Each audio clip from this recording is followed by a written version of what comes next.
चुके ने, बड़े बड़े लोगों को वेख्या है जब मापे दुनिया तो टुर जाते ने ढाई मार के रोंदे नजर आते ने, लोगों पे गले नाल मिल के रोंदे ही नजर आते ने।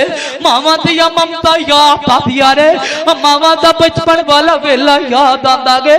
बड़े बड़े लोगों ने वेख्या है दीवारां दे नाल मत्था लैके दीवारां दे नाल लग के ती रोंदे नजर आते ने। हाय अम्मी जान कितने बेवफाइयां करके टुर गई है, अम्मी जी कितने सानू चढ़ के टुर गई है। अल्लाह वाले आज वक्त जे आज टाइम जे आज ते जुमे का मकसद तो पूरा ता होएगा जे मेरी मजलिस के अंदर जे जिथों तक मेरी आवाज जा रही है फैसलाबादिया जिन्हां दे कन्ना तक मेरी गल्लां पहुंच रही ने, अपने मापियां कोलों जाके माफिया मंग ले आजे। कहे मेरी मां मेरे कोलों गलती हो गई है, मैं उतना तेरिया गुस्ताखियां करता रह गया। अम्मी जी उस तक मैं तेरे कोलों तेरे वास्ते पूरा सोचता रह गया।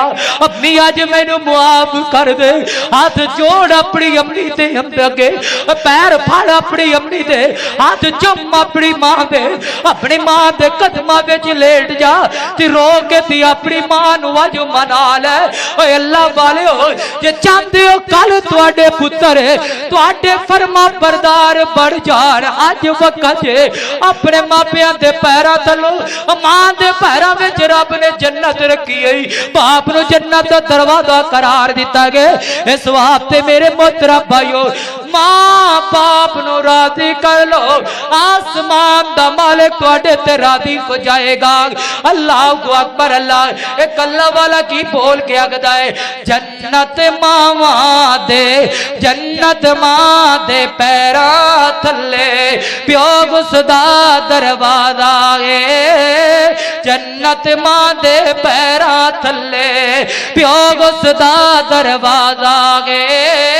विच हदीस शरीफ दे आया करे रसूल आवाज आए मां प्यो तेरे